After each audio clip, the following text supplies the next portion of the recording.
So tomorrow is Labor Day, and it's one of those great American holidays where that you grill. I mean, we on days like this we you pay attention to the things that we're supposed to pay attention and honor the things we're supposed to honor, of course. But also it's a shame.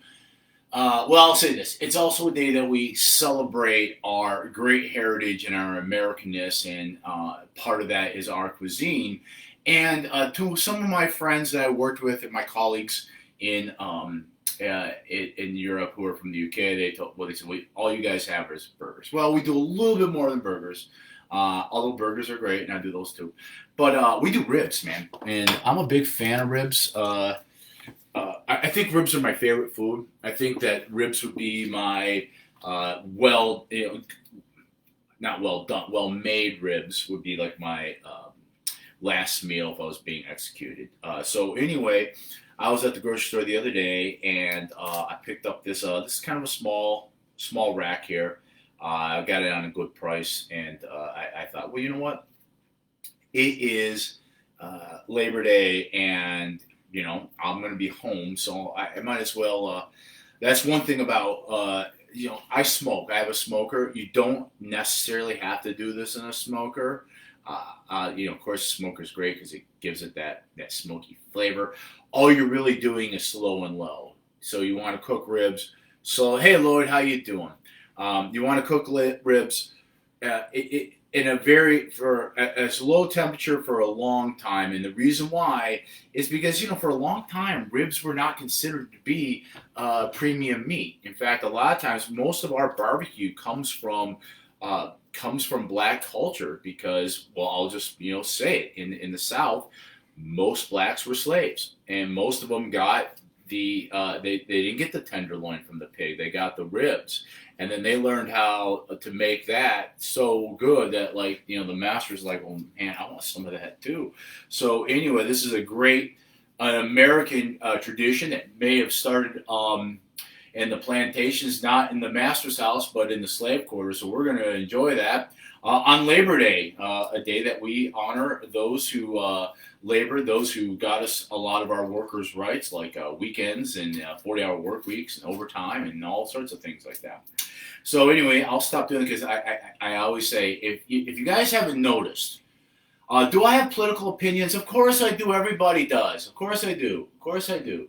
But I decided a long time ago. I think it started off with first when I started being associated with a TV station that because I represented a company, I couldn't be out shooting my mouth off. And then when I left that and started writing, I realized, first of all, I love people, man, and I do. And I think I got friends that are going to vote one way. I got friends that are going to vote another way. I got family the same way, man. If I dug my heels in and said I'm this way and screw everybody else, man, I would lose half my friends and probably most of my family. So that's why you don't hear me. You don't ever see me. You might post something that I hate or post something that I like. I'm not going to say anything about it. I'm not going to like it. I'm not going to click on it because I don't like to show it to anybody. Nobody cares what I think when it comes to that. So what people do care is the cooking. So we're going to see, look at me. I should start this out. I've already ruined the whole thing because like I said, don't talk about stuff like that. But in explaining how that I'm not talking about it, I'm talking about it. So anyway, I thought, well, I have some of my friends. I always think I'm boring people when I jump into your timeline, and oh god, here's Cody again, and he's live cooking ribs. But I've had a few of my friends say they really like the cooking videos. So this is a fun one, especially if it's a process thing that I can do that it's easy for me to show you on camera. So we're going to cook ribs, and you need at least 2 days to do it if you want to do it right. So what we're going to do today is some of the prep work. And what we're going to do is we're going to take the membrane off the ribs, and we're also going to soak it in the brine. Now, one thing that I did do well before we started this is I made the brine, and that's this right here, and all that is salt water. So probably about the same consistency as seawater. I put a quarter cup of salt in there, and then I added water. I used to measure it out. It used to be like quarter cup to 6 cups, but that was really salty. So I think I either double the water or half the salt. So that's what I did. I think I did about 12 cups, and then quarter cup, 12 cups of water, quarter cup of salt. I boiled it because that helps the salt dissolve. And then we're going to, and then I put it in the refrigerator and let it cool down. It's finally cool. And now it's ready for us to do this. And the reason why we do this is that the salt helps the meat retain moisture. And when you're cooking something slow and low, you have the danger of drying it out. So the water in the meat, or I'm sorry, the salt in the meat helps it retain some of that moisture as it cooks. And why we do it, I never finish my sentences because I start on another tangent. But why we do it slow and low is because this is junky meat, and junky meat is the best meat in the world.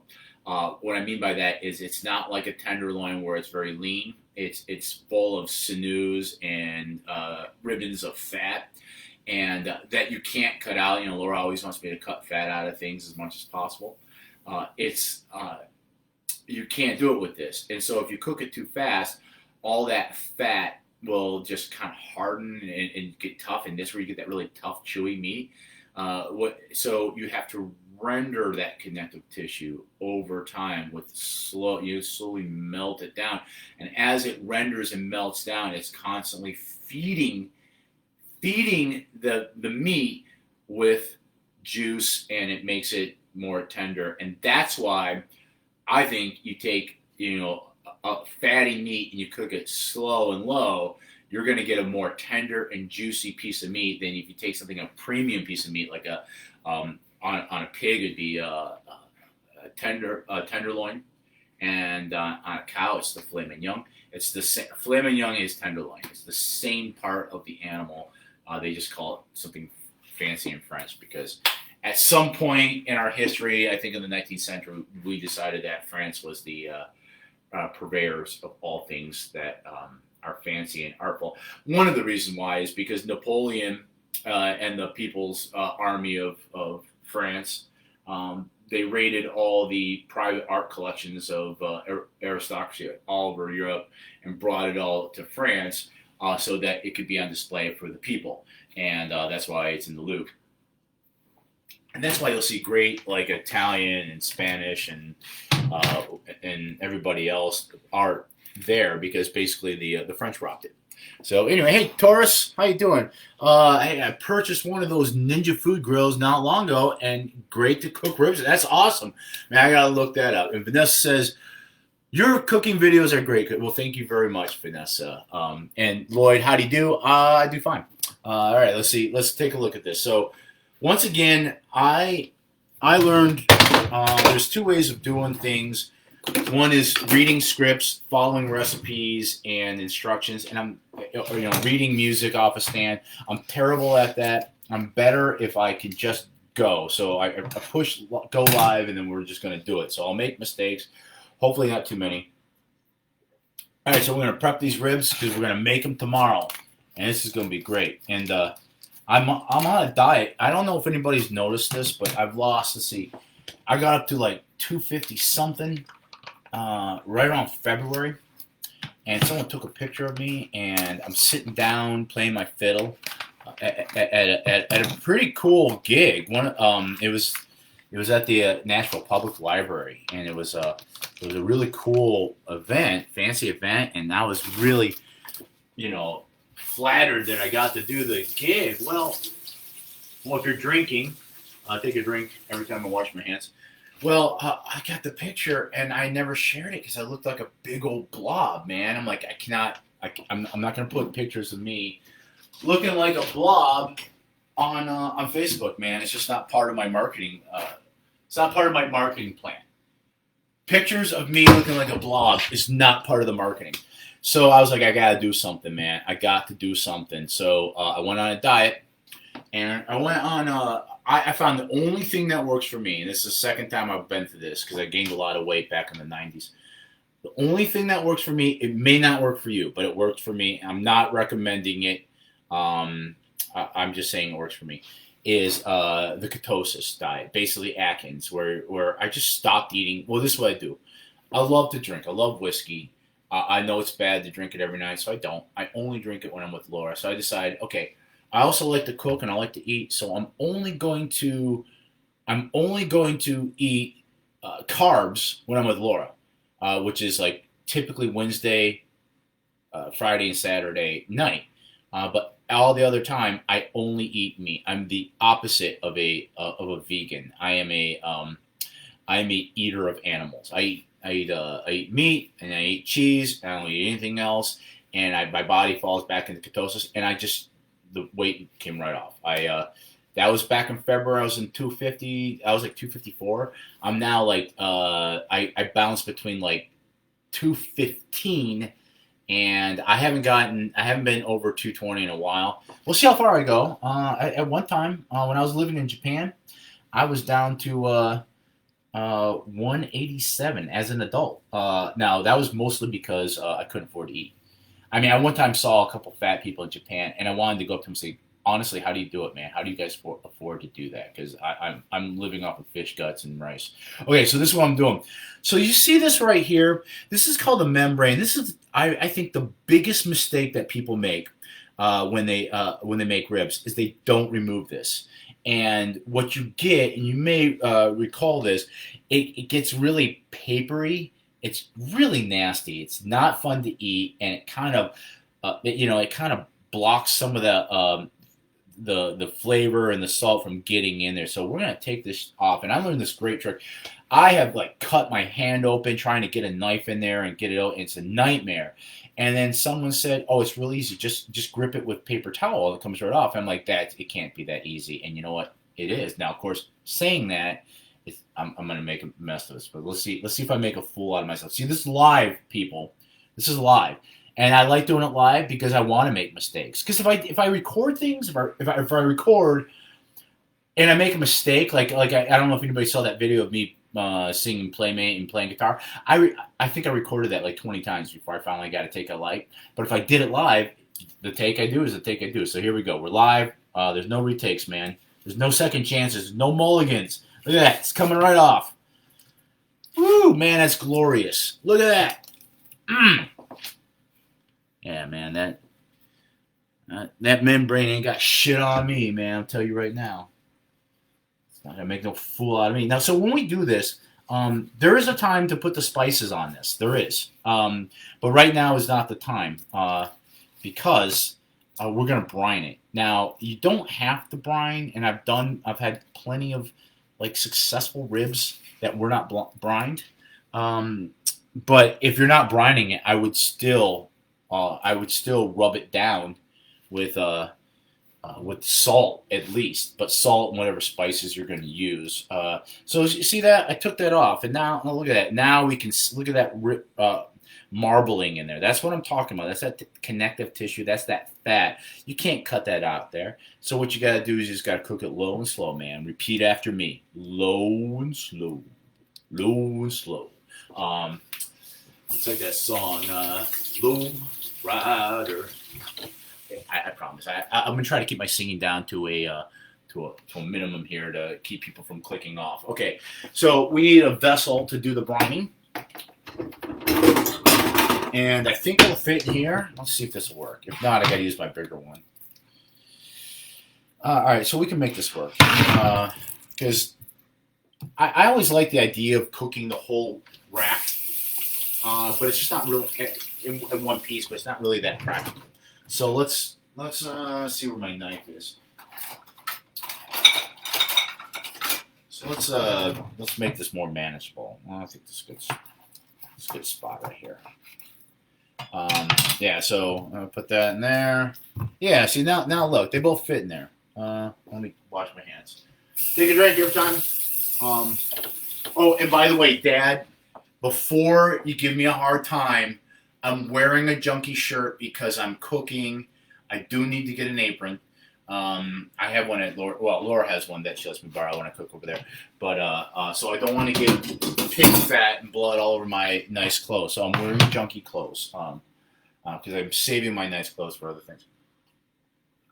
All right, so we got those in the pan, and then all this is salt water. All this, I would say, a quarter cup of salt with 12 cups of water, boiled until you see there's no, you can't see, well, I don't know if you can make that out, but there's no salt sitting in the bottom because it's in there. And I'm telling you, like, it tastes like the ocean. It's about the same consistency. I'm just gonna pour that in, and this is gonna over the next, I don't know, 12 to 24 hours. This is gonna sit in that water, and it's gonna the water is gonna help slowly the meat to slowly absorb the salt. And I want to show you something real quick before. I just want to take a look at that, okay? And that's some nice looking meat, by the way. It's it's red. You can see this is kind of a leaner here. It's a little bit more red here. Tomorrow it's gonna look. My dryer is barking at me, or my washer machine. That's when like the clothes get unbalanced. I'm washing sheets, and sometimes all the sheet gets on one side, and it bangs around like that. Okay, so anyway, we got that covered. So here is the program. I'm gonna put this in the refrigerator, and we're gonna start tomorrow. I don't know what time. I guess I'll do it. I don't know if I'll do a video. Maybe I'll do a video. Yeah, I'll do a video. We'll pull them out. I'll put some spices on them.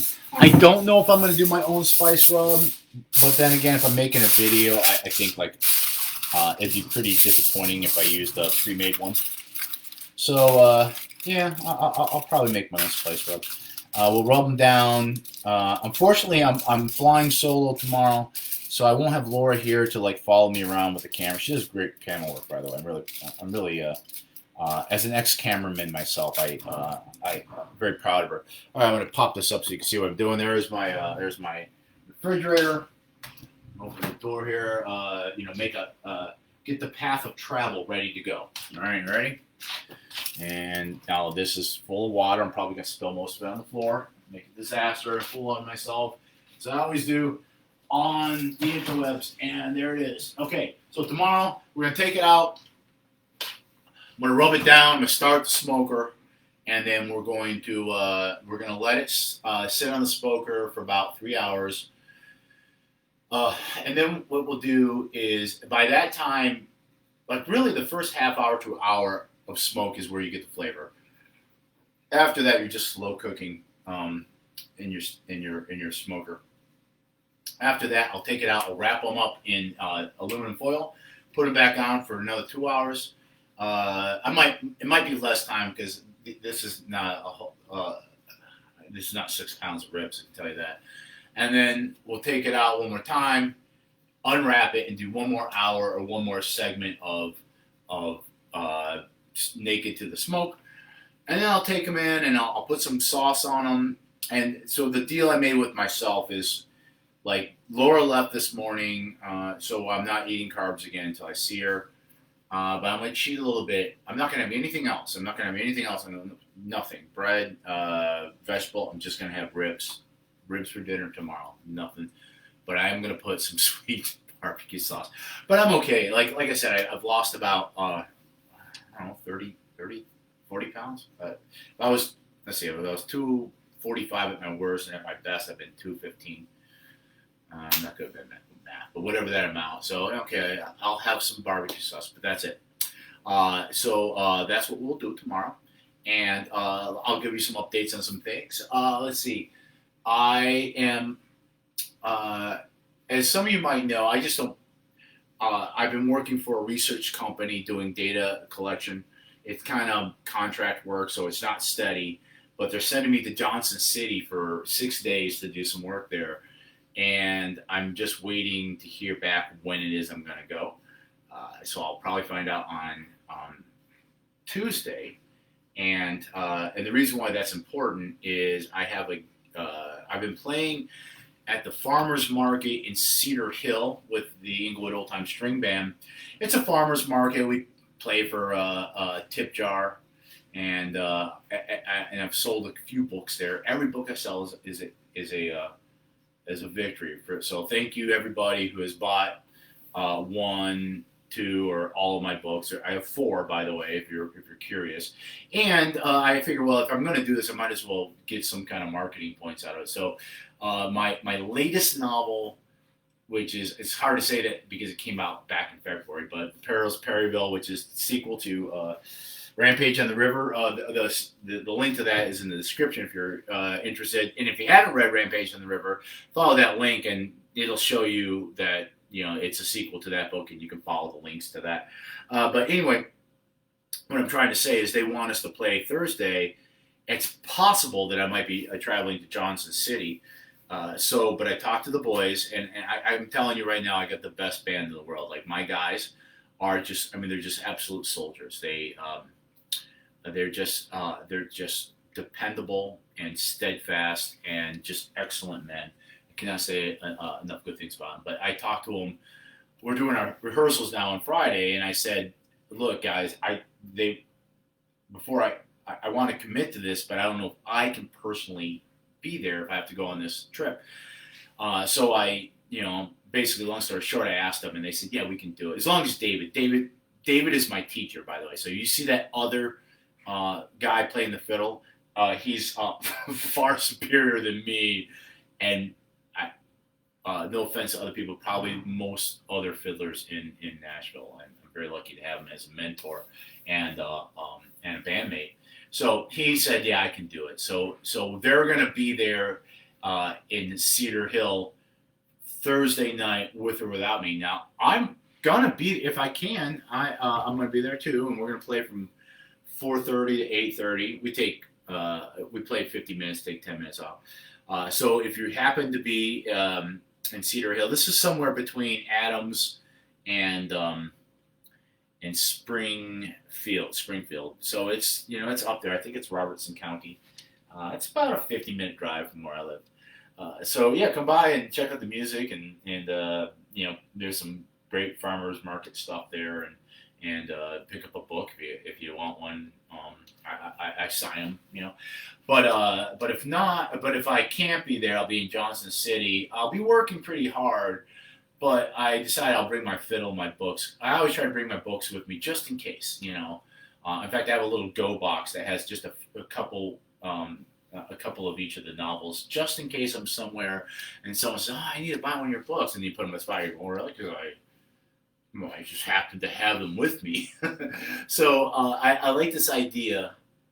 I think that the fiddle playing and the book writing work perfect with each other. I write novels about the American Civil War, and I play the music from that war on my fiddle. So, and I didn't initially plan it that way. It just kind of worked out.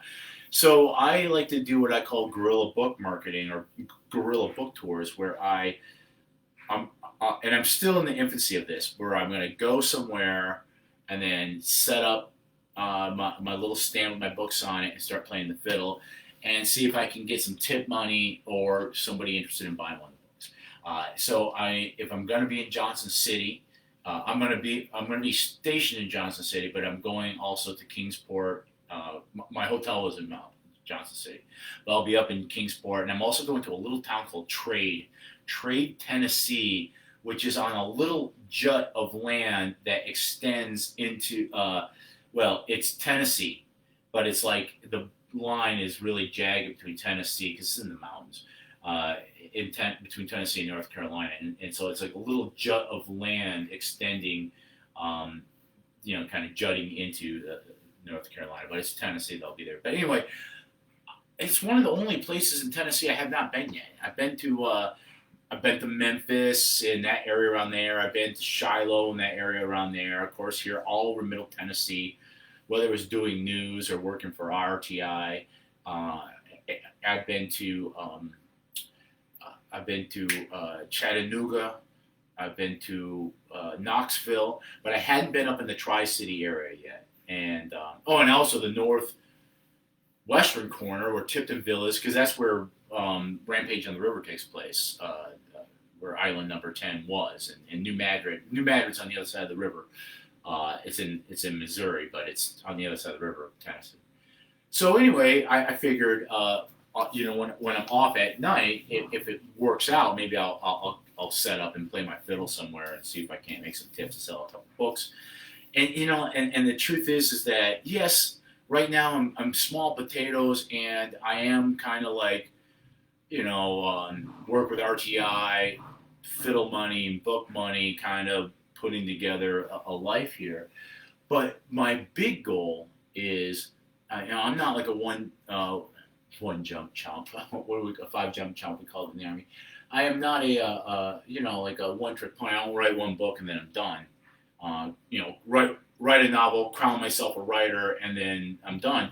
I'm writing novels for the rest of my life. I have I've already written 2, and I'll tell you, like, the series I'm writing right now has at least 5, probably 7. I think I have 7 following this world and these people that I've created, these characters.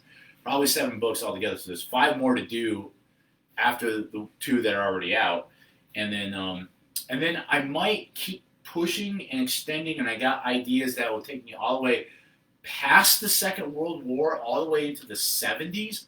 I got a great novel, actually, I want to do at some point about a kind of a crime novel that takes place in Detroit. It takes place in the 70s when I was a child. And then I have some other ideas too of going back into time and doing some books that take place during the Renaissance. And I have another historical character that I might work with. Well, enough of that. I'll tell you what's going on now, though. This is the exciting news. And thanks for sticking with me. If you're like, oh god, this guy's boring the hell out, man. I don't want to listen to this anymore. That's fine. Thank you for sticking around as long as you have. And that's why I always put the meat in front. So we did the cooking first. Now I'm rambling on about like the latest in news. So I am writing book number 3 of the 2nd Michigan Cavalry Chronicles. That series, that is a trilogy, and with Blood for Blood at Nashville, which is the novel I'm writing right now, is going to round up that trilogy, and then I will be done for the foreseeable future with the American Civil War. And that's an important thing. I love the American Civil War, but I didn't want to brand myself like I'm not only about the American Civil War. I'm a history journalist. Once I finish Blood for Blood at Nashville, which is going to be an epic novel, it's going to be a lot longer than the first 2. We're going to do, I say we because I always think of Laura as being kind of a partner with me in this. We're going to do She Is the Other Half of Engdahl House. We're going to do a book called Mexico My Love, and it's going to take place during the Mexican War. And then there's a 5th book that takes place after the American Civil War.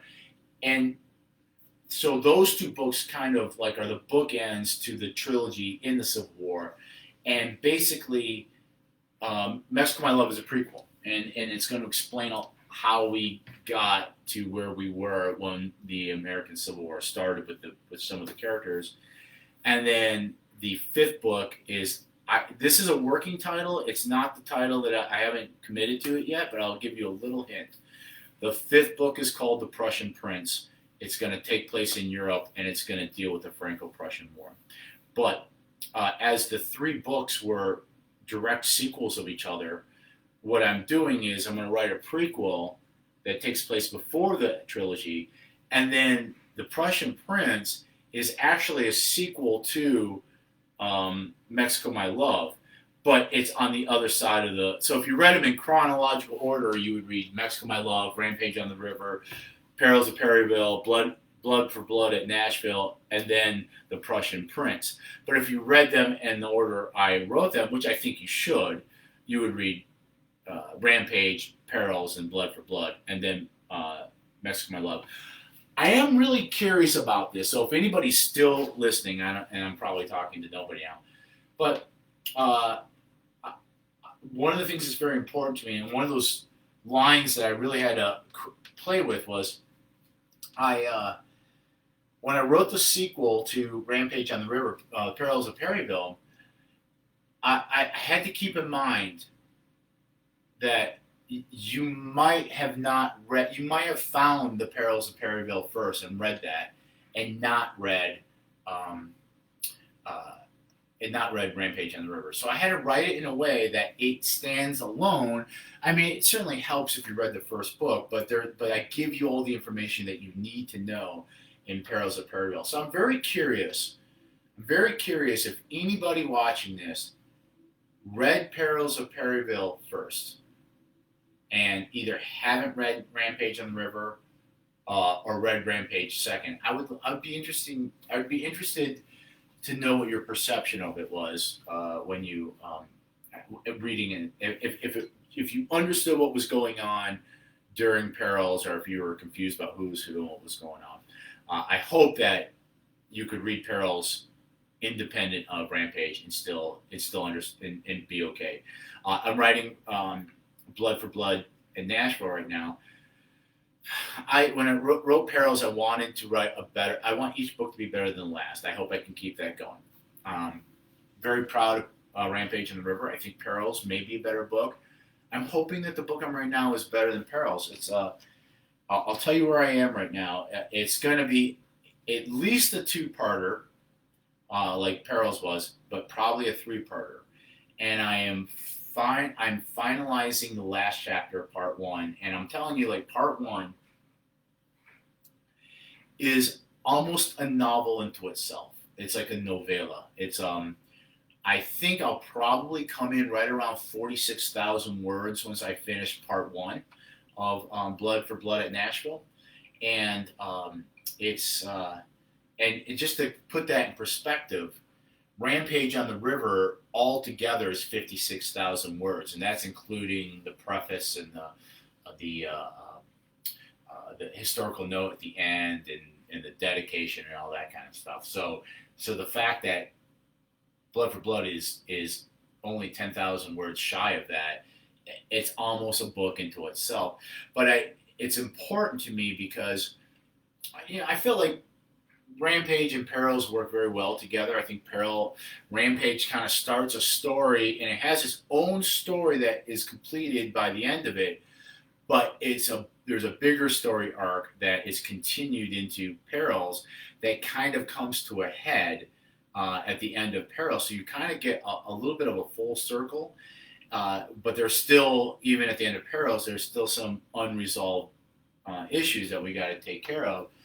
So with Blood for Blood at Nashville, Perils was kind of like, the plot of Perils was basically a reaction to what happened in Rampage. Its plot comes out of the consequences. Perils of Perryville is about the consequences of what happened in Rampage on the River. Blood for Blood at Nashville, a little bit is kind of starting anew with a new arc. And it's still, Blood for Blood still completes an arc that starts at the beginning of Rampage on River, for sure. But Blood for Blood at Nashville is going to be its own book. And so part one of it is really like the first novel of this two-part thing. It's going to set up the rest of the book. So when you read part one, and I told Laura, I don't want to give it too much away, but what I want to do with part one, and it's going to be, the end is going to be a little tough to read, but I want you to be angry. I want you, when you're done reading part one, I want you furious, and I want you like, oh man, I gotta read the rest of this novel, man, because this shit cannot stand. You are gonna be like, man, no, this can't happen, man. We have to do something about this. And that's what it's about. And that's why, here we go. Here's a hint to the kind of style of book it is. Blood for Blood at Nashville. So the marquee, or the what's the word I'm looking for?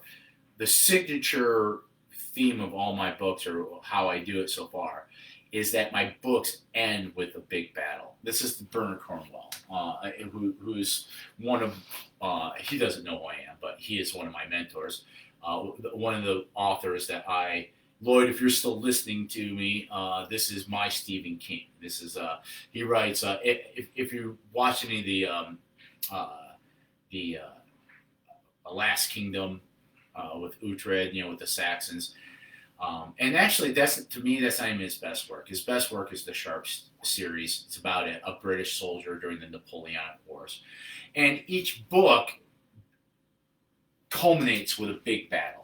So so Richard Sharp is a fictional character, but he, just like in my books, he interacts with real people and real events and has his own side adventure that's happening in and around the build up to and through and the outcome of a big battle that happened in the Napoleonic Wars.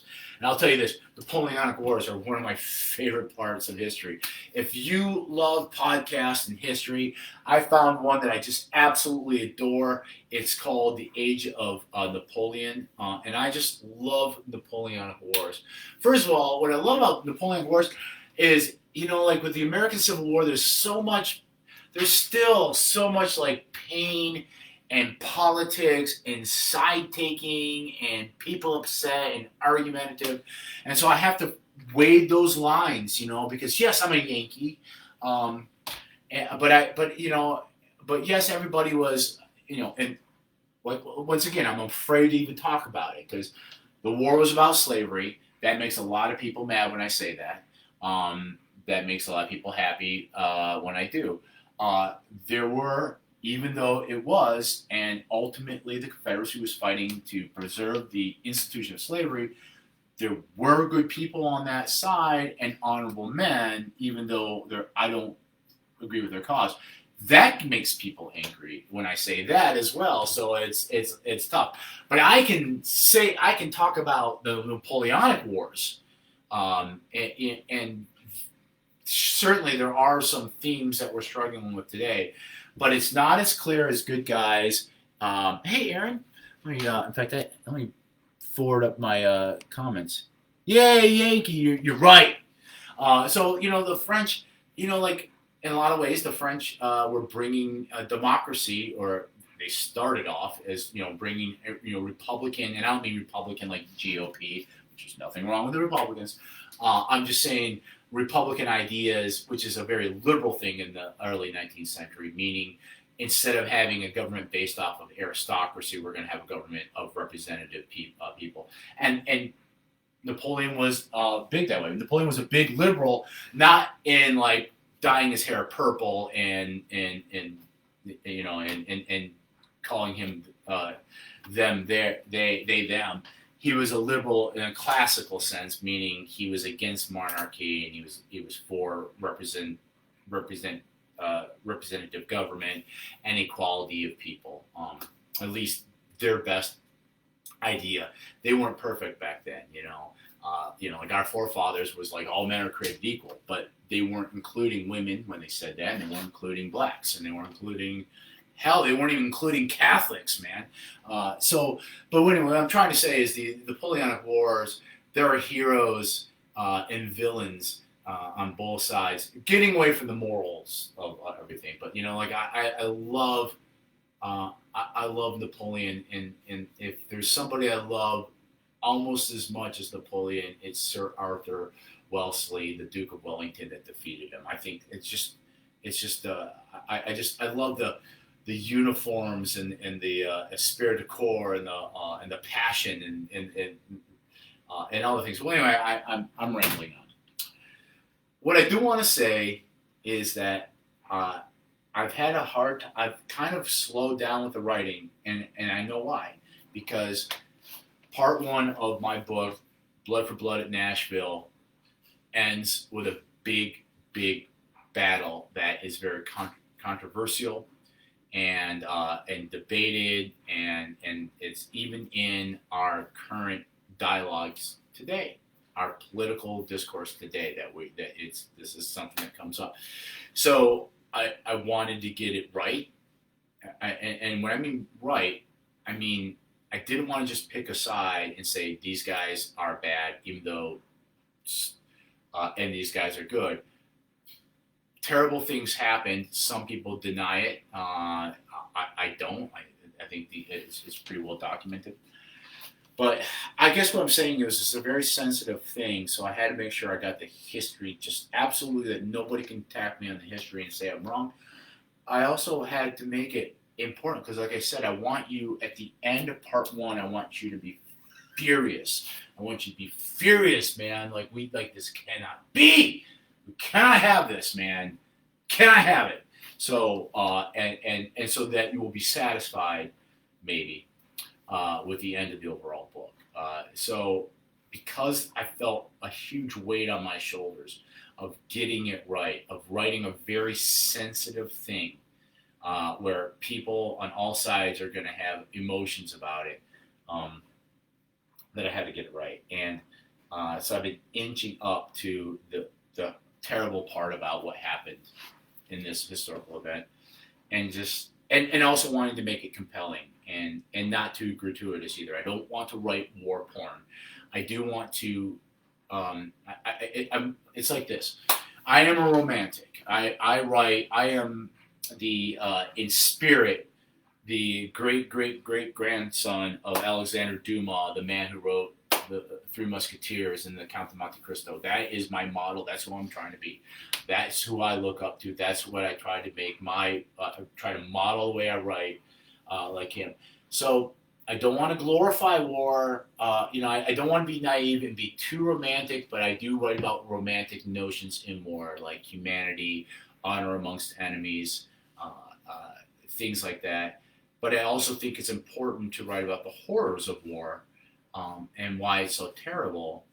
But at the risk of, but I don't want to write war porn, which one of my favorite books I've ever read, one of the most amazing books I've ever read, it's by a man, it's a pen name, Wolfgang Faust, and allegedly he was a German tank soldier in World War II, and allegedly he wrote his memoir about the end of the war. The first book is called Tiger Tracks, and the second one is called The Last Panzer. And the first book is about how they were pushing into Russia, and then like the rug got pulled out from underneath them. The Reich started collapsing, and all of a sudden they had to turn their tanks around and get out of Russia. And here comes the Red Army wanting revenge because the Nazis did horrific things to the Russians. And so the Russians were all, jocked up to do horrific things to the Nazis, to the Germans. And so, but a lot of people criticize it as being war porn because it is very graphic, but an amazing book. I mean, I couldn't stop reading. It was like watching a movie, and it was like it's a romp. It's a full novel, and it starts and it goes, and you're like, oh my God, man! Like the carnage and it's so desperate. Like especially in the second one. And the second one is in the first one he's just the driver of the tank. And they're trying to get across this river so they can escape from the Red Army and put up a defense. In the second one, the German army has completely collapsed, and now what he's trying to do is get to the Americans to surrender before he's captured by the Soviets. Because if the Soviets capture him, he's dead. They will torture him. They want revenge because the Nazis did horrible things to a lot of people, but they did horrible things to the Russians, and the Russians want revenge. So you did not want to be captured by the Russians at the end of the war, and so it's an all-out desperate attempt to find Americans so that they can surrender and be protected by the Americans. And he is injured, so he's on meth. Or no, I'm sorry, he's on some kind of, he's taking morphine. He's on morphine, but he's also on crystal meth because a lot of people think that's a new thing. The Nazis were experimenting with crystal meth because, as you know, like meth heads will take meth and they'll be up for like 3 days straight, just cracking out. So he's jacked up on meth so he doesn't have to sleep. jacked up on morphine so he doesn't feel anything, and they're drinking schnapps, and they're like killing other Germans to steal their gas because they're just trying to keep their tank going so they can. It's just an all-out run for your lives. A lot of people call it war porn. I don't know. I think it's just a good action writing. But anyway, what I'm trying to say is I don't want to glorify the violence or be gratuitous with it, but I also think that it's important. If I'm going to talk about some of the romantic things out of war, I should also talk about the horrors. And so, I mean, war is a terrible thing. The little quip in the beginning, you know, I put a little I put a little quote at the beginning of my books, and the quote for blood for blood at Nashville is, "Generals gathered in their masses, just like witches at black masses," and that is the tune "War Pigs" by Black Sabbath, one of my favorite tunes, one of my favorite bands, and it's an anti-war song about how, you know, the generals, the politicians start the wars because they don't have to fight them. You know, they're the war pigs. And whereas Rampage on the River was kind of purposely naive. You know, there's some excitement from the men getting involved in war. Their first experience, the 2nd Michigan Cavalry, with the Battle of Island Number 10, is pretty, you know, not too bad. There weren't a lot of casualties. I think they lost more men to sickness. But then as we get into the perils of Perryville and the battles that happen there, the horror starts building, and the battles become worse and worse. And the Battle of Perryville was just an absolute horrible, bloody mess. And there was a real breakdown in leadership and command. And so it just it was a soldier's battle where they were just slugging it out, brutal, hand-to-hand combat, and fighting for survival. This book is the culmination of all that, and so there's a lot of, I don't want to turn anybody off because I'm doing it in good taste, but Blood for Blood at Nashville is really a lot about the horrors of war, and the first part definitely ends with, I think, one of the worst chapters of all American military history, and then as we go forward in the book, it'll end with the Battle of Franklin, which was a terrible, bloody battle, and then the Battle of Nashville. Battle of Nashville is a great place to end my trilogy because it's not the end of the war. You know, it happened in December of 1864, but it's the end of major military operations. It's the last big battle in the West. It pretty much ends the Confederates' chances of having any kind of success in the West. That their army is pretty much destroyed, broken up. They were told, just go home, boys. Put your muskets down. It's over. Go back to your farms. And they did. All that was left was to try to track down and trap Lee and Joe Johnston, which happens in April. Lee surrenders. I never say this right. Appomattox, the Appomattox courthouse, and then 9 days later, Joe Johnston surrenders to Sherman, and in between those two dates, President Lincoln was shot and killed. Who I think is probably our greatest. Laura's listening to a podcast about presidents behaving badly. It basically is about all sorts of American presidents that did unscrupulous things, were corrupt, and all that kind of stuff. And she said, she goes, I guess every president is problematic at some point or another. I said, who I don't think was, and that there might be some people who disagree with me on this. I don't think Abraham Lincoln had the opportunity to be, because he came into office. Well, his being elected was the crisis. I mean, him being elected was what sparked sparked off the secession because he was a known abolitionist. And but the hostilities already started before he was even able to take office, and so he had to. So by the time he's in office, the Confederates are already laying siege to Fort Sumter, and states are dropping out of the Union. And so he starts his presidency in crisis. He gets one breath of relief when Lee surrenders, and then he's killed. So he never got to see the peace that he fought for, or the the reunited United States that he fought, and I guess ultimately died.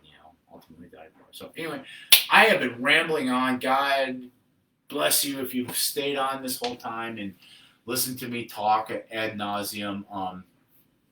I'm a rambler. Anyway, tomorrow we'll finish up with the ribs. I'll choose something because I won't leave you hanging. So we did part 1. We'll do part 2 tomorrow. I love you guys. If you haven't read Rampage on the River, highly recommend it. If you've read it and you haven't read Perils, if you liked it, I think you'll like Perils better. If you haven't read either of them, certainly start with Rampage. But I would be really interested if any of you didn't read Rampage and read Perils first, and then write me and tell me what you thought. I'd be curious to see how that would play out for someone who didn't read the first one. So anyway, that's it for now. This is always the awkward time where I'm trying to find the thing to stop the video and not seem like a total boomer. Okay.